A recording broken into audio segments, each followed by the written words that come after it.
तो हमसे देखना एग्जांपल नंबर 4 है मेरे पास। एग्जांपल नंबर 4 में क्या है? इस चीज़ को मेरे को सॉल्व करना है, तो इसको इस फॉर्म में बताना है लास्ट में a प्लस i बटा b। तो सबसे पहले देखो यहाँ पे दिख रहा है रूट के अंदर -2। तो जब भी रूट के अंदर -2 दिखे, तो इसको √2 लिखो और नेगेटिव नंबर को रिप्लेस कर दो आयोटा से, मतलब इसको लिखो √2 आयोटा। तो स्टेप 1 में क्या आएगा? माइनस ऑफ √3 प्लस रूट के अंदर -2 है, इसको √2 आयोटा लिखूंगा, इनटू यहाँ पे क्या आएगा? 2 √3 माइनस आयोटा। ठीक है? डायरेक्ट इसको मल्टीप्लाई नहीं कर देना। अगर ऐसा नंबर कभी भी दिखे रूट के अंदर -2, जैसे मान लो रूट के अंदर -3 लिखा, तो उसके बाद √3 आयोटा लिखा है। ठीक है? तो अभी क्या करेंगे? पहले -√3 को इससे मल्टीप्लाई करेंगे। -√3 इनटू कितना? 2 √3 माइनस आयोटा।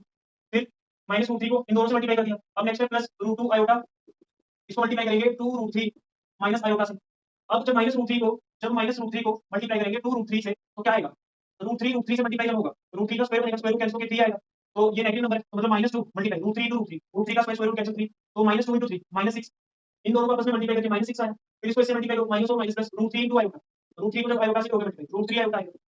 थोड़ा यहाँ तक समझ में आ रहा है? नेक्स्ट क्या होगा? क्या करना है? -√3 को जब 2 √3 से मल्टीप्लाई किया, -6 आया, माइनस को माइनस मल्टीप्लाई होगे प्लस √3 इंटू आयोटा, √3 आयोटा। अब चेक करना है, इसको मल्टीप्लाई करेंगे √2 आयोटा को मल्टीप्लाई करेंगे 2 √3 से। ध्यान से देखना, √2 आयोटा मल्टीप्लाई होगा 2 √3 से। तो ध्यान से देखना, आयोटा अलग से लिखेंगे और नंबर को नंबर से। तो यहाँ पे क्या है?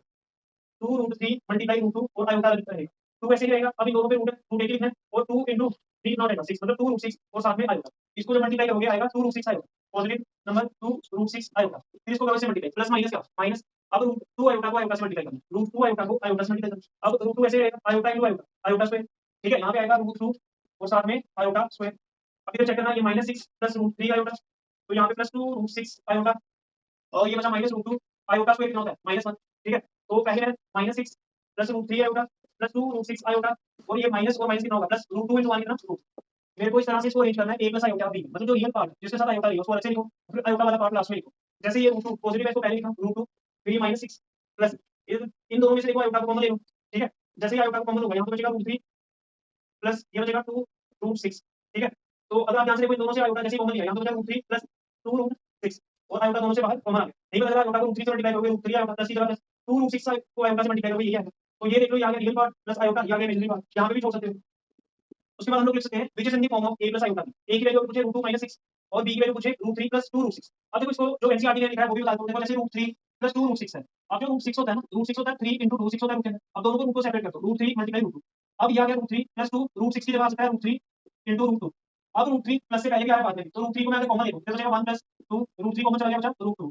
तो इस स्टेप को ये जो ऐसे लिखा है आयोटा √3 प्लस 2 √6, तो मतलब इसको सॉल्व करके मैं ऐसे लिख सकता हूँ, आयोटा बाहर लिखो और इंटू √3 ब्रैकेट के अंदर 1 प्लस 2 √2। ठीक है? इस तरह से भी लिख सकते हैं हम लोग। मतलब इसके बाद आप अगर ऐसे लिखना चाहो तो लिख सकते हो √2 -6 प्लस आयोटा और यहाँ पे ब्रैकेट में √3 इंटू 1 प्लस 2 √2। जरूरी नहीं है, लेकिन एनसीईआरटी से अगर मैच करना है तो बता दें। एनसीईआरटी ने नेगेटिव नंबर पहले लिखा है और उनको बाद में वो भी कर सकते हो, लेकिन ये यहाँ पे भी अगर आंसर